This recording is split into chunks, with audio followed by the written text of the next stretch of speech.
So I felt like, how could this happen? How can we lose our water for 3 days? And so when I saw advertised that there was a group getting together to address this and try to advocate for the lake, I wanted to become involved.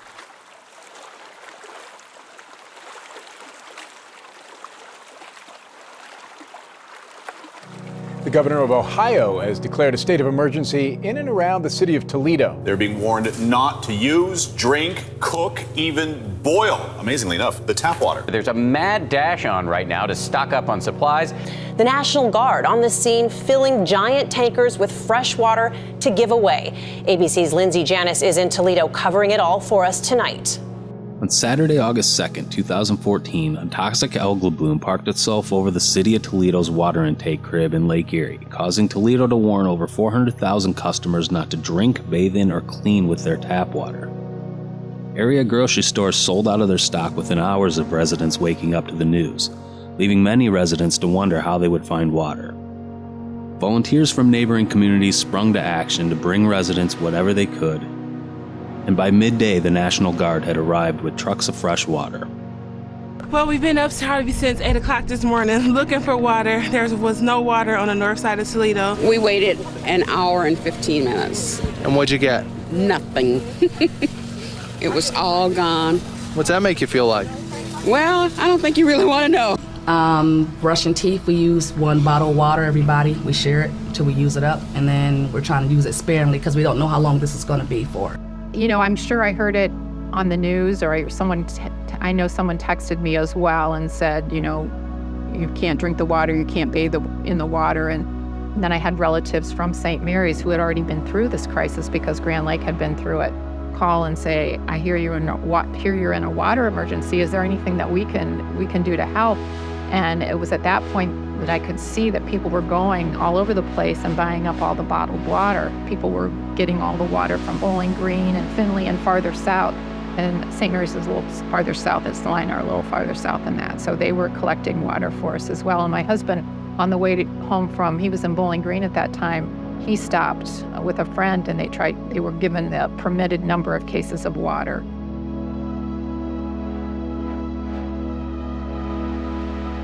My son was a part of a program called Firing Hands. So it's for the developmentally handicapped, and he and his group went out and got water and brought it to different sites. So they were helping to provide water throughout the community.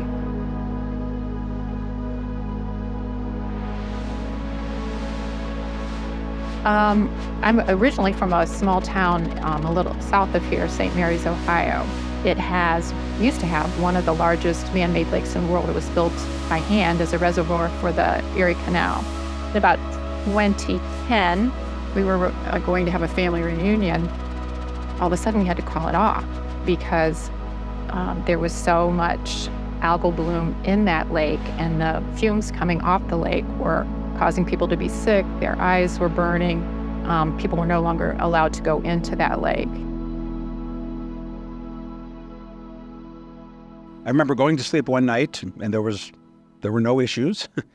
And when I woke up the next morning, already, my phone was buzzing, and there were, alerts and other warnings that this had taken place. The level of toxins were too high in the water wasn't drinkable, don't use it, don't wash your hands, don't take a shower.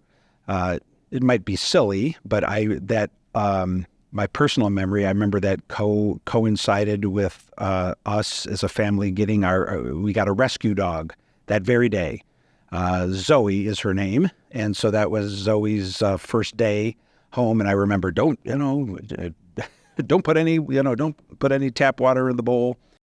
I remember that those 3 days brought out both the best and worst of humankind. There were a lot of stories of generosity and volunteerism and pulling together as a community. There were also a lot of stories of price gouging and hoarding. All I know is that it was not a good event for Toledo. Not only was it not a good event for those 3 days because of the effect it had on the economy, the effect it had on our health, the effect it had and still has on the trust people have for the system. But for a number of years, if you did a Google image search of Toledo, Ohio, what you would see on your screen was, emerald green water encircling, our skyline. And so, from a marketing and messaging and narrative standpoint, it was just, it wasn't positive for our city. It really wasn't.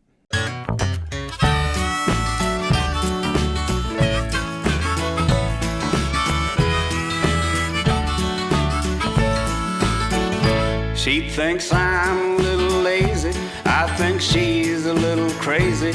We like summer and we like spring, watching wrestling in the ring. She ain't shy, she speaks her mind, tough as nails and smooth as wine. We burn hot as kerosene. Baby, we got our own thing. Toledo, Ohio, that scrappy city on the southwest shores of Lake Erie, often forgotten, and when it isn't, it's not usually for anything good.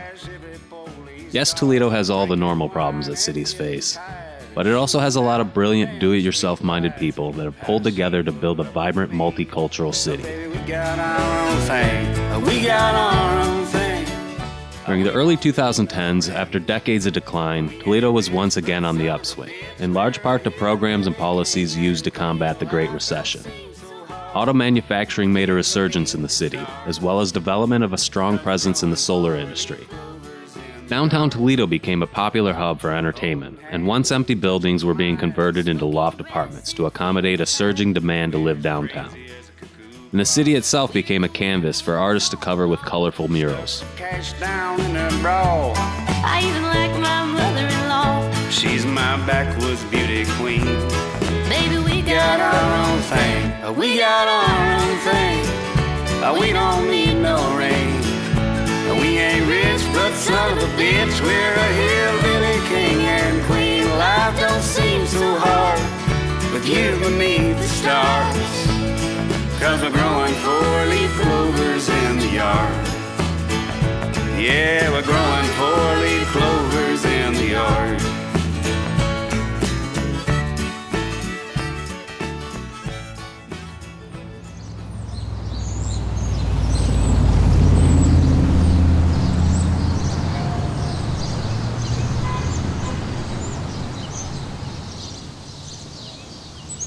The water crisis in Toledo sparked a flurry of research into harmful algal blooms and what could be done to prevent something like this from ever happening again, including at the University of Michigan, an hour's drive north of Toledo. Yeah, my name is Greg Dick. I'm a professor here at the University of Michigan and the director of the Cooperative Institute for Great Lakes Research. We do research on the Great Lakes. It's a partnership with NOAA, the National Oceanic and Atmospheric Administration, and we do research on harmful algal blooms and a wide range of other issues, including how climate change is affecting the Great Lakes, how invasive species are affecting the Great Lakes. We study the food webs in the Great Lakes. Harmful algal blooms are dense proliferations of algae. So this would be where you have really rapid and often very large growth of cyanobacteria. And the harmful aspect of them is that the organisms can produce toxins. It can be, for example, a skin irritation. So it can affect you through contact. It can certainly affect people if you ingest water that has these toxins in it. So that can lead to both acute effects like nausea and dizziness and symptoms like that. The toxin can affect the liver, and it can affect certain enzymes that are present in animals. So it can affect everything from really microscopic organisms to animals, wildlife, as well as pets and humans. There are also potential long-term effects. And one of the things that we worry about and that there's increasing evidence for is health effects due to inhalation of the toxins. So these toxins can get up into the air in the form of aerosols. And then when they're inhaled, the health impacts, the toxicity of these toxins can be even greater than ingestion. In the city of Toledo, where there was a no-drink advisory issued, several ingredients came together to cause that drinking water crisis. First of all, we had a relatively large and toxic cyanobacterial bloom in the Western Basin. Secondly, we had winds that pushed that cyanobacterial bloom along the coast of Ohio and towards the drinking water intake for the city of Toledo. So we had the bloom right at the drinking water intake. And then the final ingredient was there was actually a viral infection of the cyanobacteria at that time. And when viruses infect cyanobacteria, they can break open the cells and release the toxin. And that makes it particularly challenging to remove the toxins because the toxin gets into the water and it's no longer in the cells. On day 2 of Toledo's water crisis, it's all hands on deck. Volunteers passing out cases and cases of free water. How could this have happened? How could nobody be aware of this or that it was going to be coming? How did it? And it turned out, of course, they did, but they just didn't know what to do about it. They had no guidelines for what to do about it. I think the people at our water treatment plant, I think they were heroes. They knew all along that this was going to be a problem, and they kept begging the state for some guidelines. Give us some guidelines. What can we do? And what are the limits for toxicity that we can have in our water? And they'd been begging for those for years and had not been given to them. And then, of course, the algae actually clogged up our intake, and that all bets were off at that point. You're thinking, we are right here on Lake Erie. How could that happen? So the thought that if that can happen, it could go on forever. And that was scary. It was a very scary time, I think, for people. I think the mayor was very courageous in shutting us off right away. I mean, that was a tough decision to make, but he had to make it. One of the things that I was struck by was that he was steady and consistent, and he made a decision that he felt was the right one, and stuck with it. I thought he showed excellent leadership. I thought that, he acted the way a leader should act, making receiving information from a number of people, ultimately making the decision, sticking with it, being truthful and forthright with the citizens. I remember there were multiple news conferences per day. I thought he did a good job communicating to the public. I thought he did as good a job as anyone could do in that situation. I was impressed and felt that he was acting like a real leader. I think the community pulled together. There were lots of different sites where people could get water. I think we were all concerned about the elderly, people that were isolated, the mentally ill. How are they going to know about this? How are they going to get access to water? And it made you think of all the things that are very water dependent. Surgeries are water dependent. I work on a newborn intensive care unit. Those babies have to have some form of water for many things. So there's a number of causes of these cyanobacterial blooms. The main cause is excess nutrients, overabundance of nutrients that come into the lake. And in the case of these harmful cyanobacterial blooms in the Great Lakes, it's primarily phosphorus. There's also nitrogen, and nitrogen is particularly important because the toxin contains many nitrogen atoms. It's very nitrogen rich, and so nitrogen can affect the toxicity of these blooms. The main source of nutrients and the main cause of these harmful algal blooms are nutrients from agriculture. We apply nutrients in terms of fertilizers to farm fields in the form of manure, and often this manure comes from CAFOs, concentrated animal feeding operations, and then gets applied to fields as a fertilizer. So it's these days, most of the nutrients flowing into Lake Erie are the result of runoff from agricultural fields. This is the Great Black Swamp. In order to drain the swamp, they built tiles. And so that would drain it into ditches, which drains it into streams, which drains it into the Maumee River, which drains it into Lake Erie. That's what we had to do in order to farm this area. It was just a big old swamp. You can't put a factory farm here. It'll go directly from those tiles into Lake Erie. Water is a right. That is not property to be owned by big corporations, and that CAFOs, or concentrated animal feeding operations, are not a sustainable industry.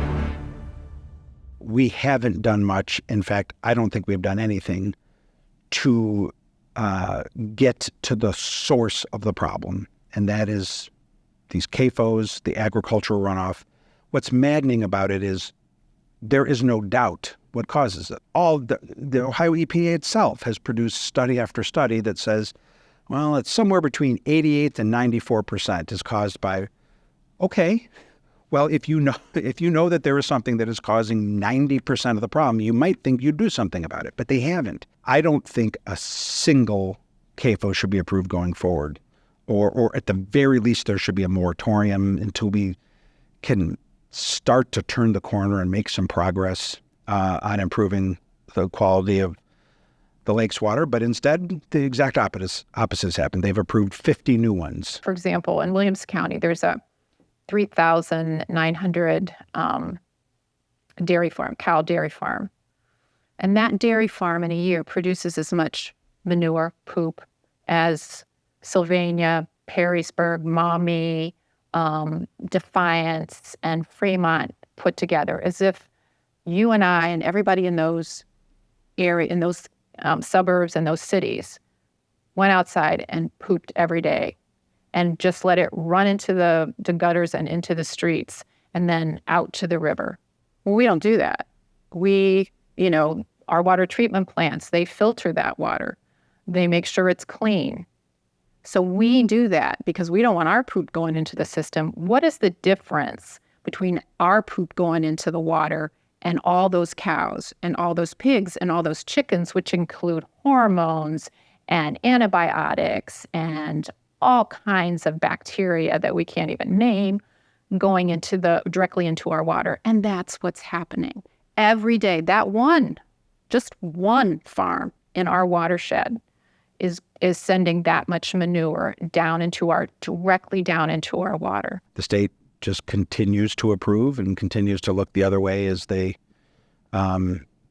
use Lake Erie as a toilet, which is frankly what they're doing. I mean, the Western Lake Erie Basin contains the same amount of untreated animal waste from these CAFOs as the amount of human waste contained in the cities of Los Angeles and Chicago combined. So imagine all of the human waste that these citizens of Chicago and Los Angeles create in a year, and imagine if that amount were to go entirely untreated into the Lake Erie Basin.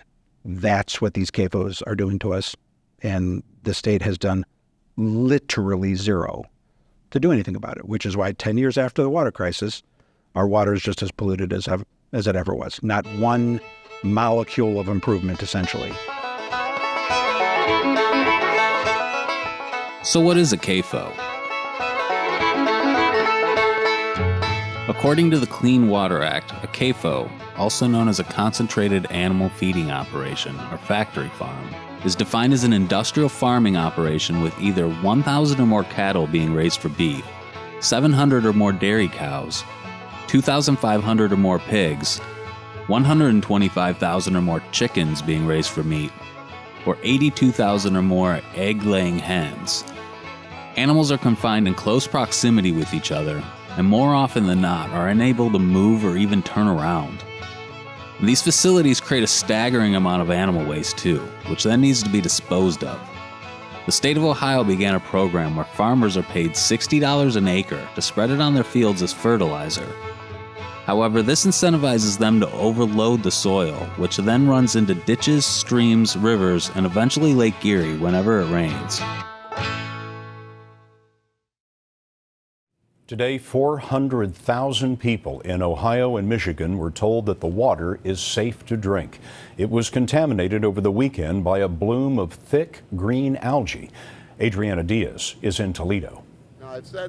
It took 2 days of intense chemical treatments to get Toledo's water safe enough for the mayor to lead by example. Here's to you, Toledo. I'm old enough to remember when the Cuyahoga River caught fire, but in 70 and 72, we did some legislation, and the water quality, and the reason the Cuyahoga River caught fire was all the industrial waste. And in 70 and 72, there was legislation that helped to clean that up. Well, now we're back to the lake being impaired again, and I feel that felt like it was my responsibility to step up and try to advocate for the lake.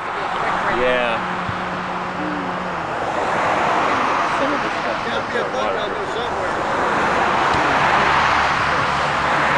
We'll pass it back and forth. Yeah, This way, Nancy, so you don't get wet.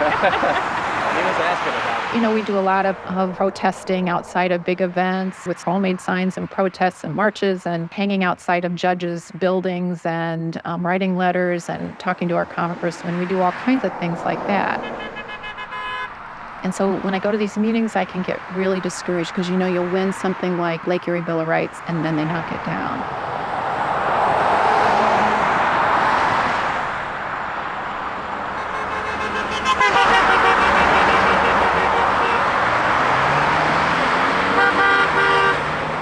But then, you know, you need to think about even the women's rights to votes. The women who started it never saw the light. They never saw anything happen. They were dead before, long dead before anything really happened. So I just hope that we get this to happen before it's too late.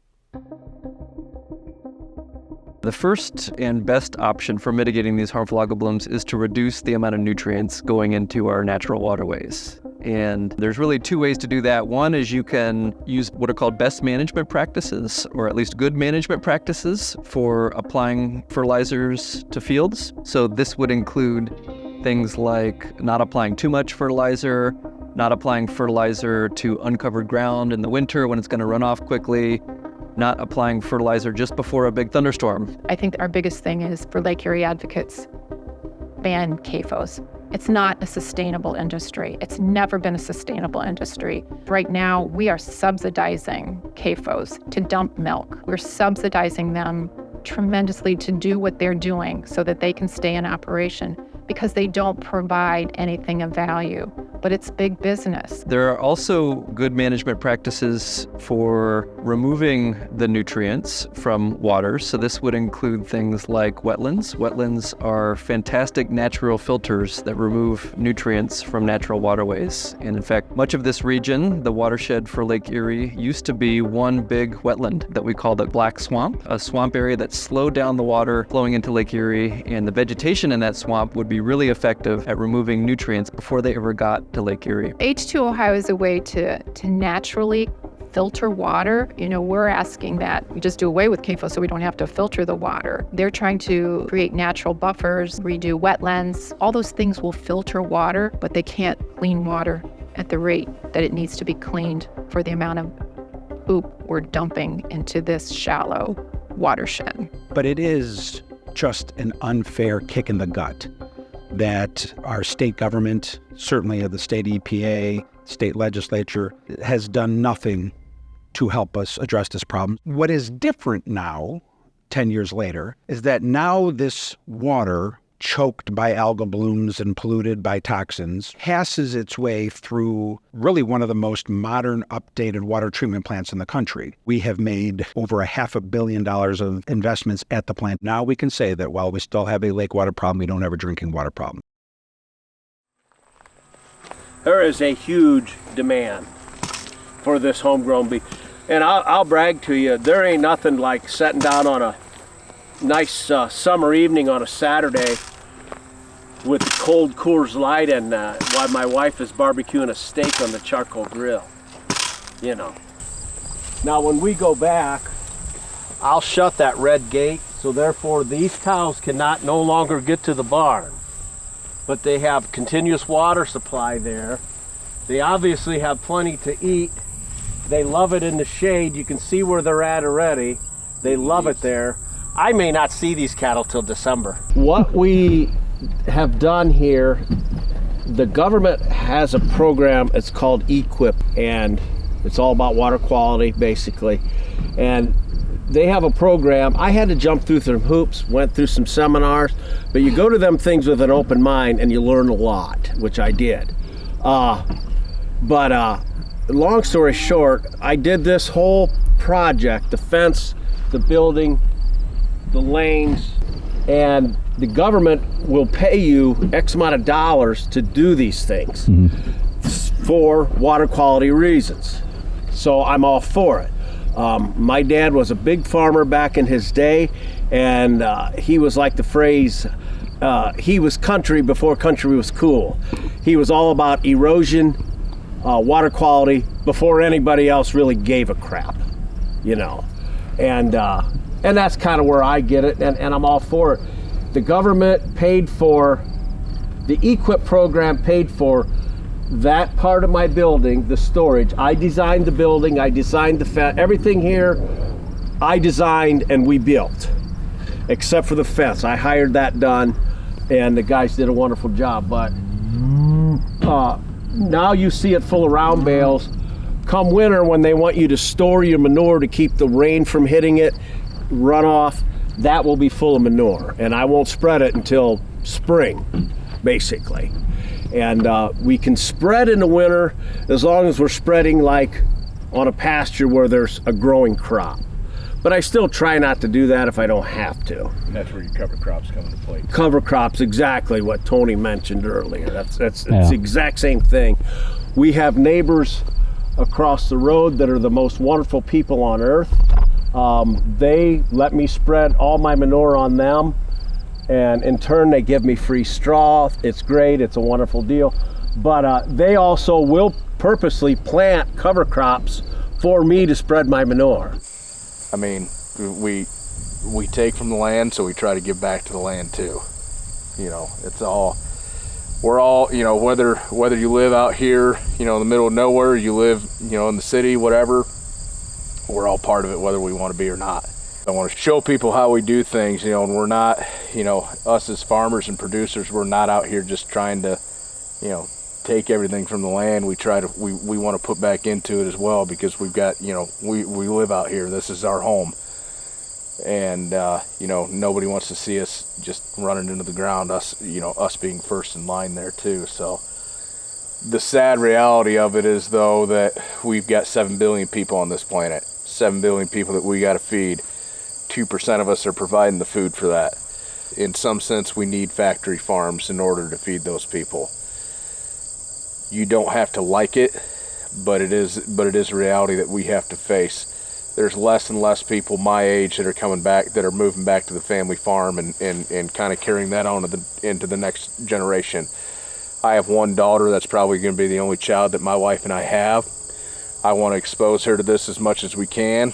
If she chooses that she wants to do this with her life in the future, then I want to be able to provide that for her. If she decides that she doesn't want to do this, then, you know, that it goes to, you know, falls on my brother and his kids, or my sister and her 2 daughters, you know. So it's definitely a generational thing that we work towards, but it can be gone like that. You know, it'd be great to see more people come back and you know, have, you know, 10, 20 acre farm to themselves in order to provide for themselves. But the reality of it is that ground's too expensive. My family bought this farm back in the early 2000s for, I want to say, like $2,500 an acre. And everybody thought they were paying too much then. I could turn around and sell this today for $10,000 an acre. You know, we're talking, I could, if we sold this farm today, we could have the life-changing money that we really probably wouldn't have to work again. But the reality of it is that's not the life that we want, you know, and we want to be able to provide something for the future. And, you know, I take a lot of pride in having that family operation, that family farm. To say that the corporate groups don't have that, probably on a grand scheme, no, they don't, but maybe they started that way. You know, you talk about, you know, not to name names for the documentary, but you have certain groups that are in the area that have grown, that probably did at one point start as a family operation, and now they've grown to a corporate, you know, kind of a corporate gauge or a corporate level. And you know, but in turn they do provide, you know, that source of revenue for, you know, the families to stay together, families to stay on the farm. I think you could look into more enforcement. I think the regulations are there. I think there's a lack of enforcement. With the family construction company, we've built, probably in the last 10 years, we've probably built a dozen manure storage barns. And without thinking very hard, I could probably think of 4 or 5 that never saw an ounce of manure in it. As soon as we were gone, they sited them in. They just made it another machinery storage or livestock storage or you know, whatever it might be, machine shop, whatever. But, you know, they took that money from the government under the guise that they were going to use it for manure storage, and they didn't. So, and that's not to, sell out the, my fellow small family farmers, but that's happening on a small scale. It's happening on a large scale too. It's happening with those CFOs. It's happening with your Dutch dairies, with your people outside the country investing into agriculture, and you hear about the Bill Gates buying up farm ground all the time too. It's happening. It's a real thing. The problem is there's not enough government entities and enough enforcement out there in order to. They can't be everywhere at once. They can't. Nobody's gonna self-report. It's kind of up to us if you see something, address it to the proper entities, and for most people, they don't know who that is. I think when you talk about corporate interests, I think they kind of do lose sight of that because they don't live here. They're not the ones that have to deal with it on a daily basis. If the algae bloom happens in Lake Erie, they aren't having to boil their water in Toledo, Ohio, or in Detroit, or in Flint, Michigan. It's just not something that they have to worry about. Very big old praying mantis. But right there is proof of what we're doing. Stuff like that. If they aren't around, if these bugs aren't around, then the birds aren't around. If the birds aren't around, none of the other pollinators are around. But you can look out here and you can see all the different flower varieties that are in here. I mean, this is a traditional old growth pasture grassland out here. We can walk out that way. Chances are better than not we'll kick deer up out of that high grass. There's turkeys that nest here in the spring to raise their poults. I mean, this is an area that we're awful proud of, and how it's being managed and how it's being brought into the future. So.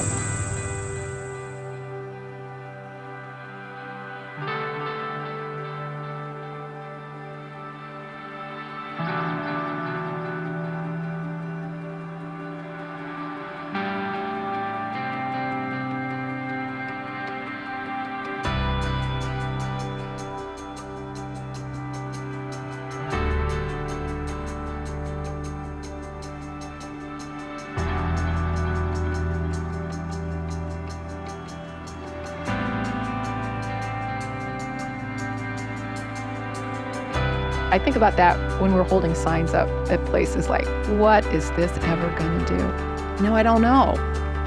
I don't know, but you keep trying.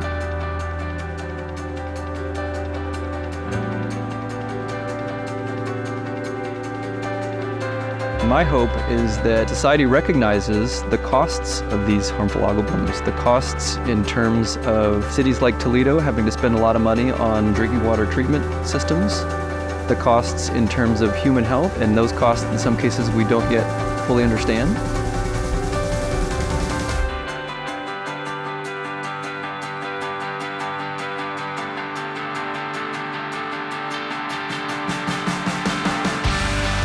I believe that 100 years from now, this part of the country will be looked upon the same way the world right now looks at the Middle East. That place where Earth's most valuable commodity is located. By the end of this century, the experts believe that fresh water will have replaced oil as the most valuable commodity on Earth. The Great Lakes represent 20% of all of the fresh water on planet Earth. And the great irony is this region, which has been knocked down on the canvas so often over the last 60 or 70 years, will be kind of like Saudi Arabia.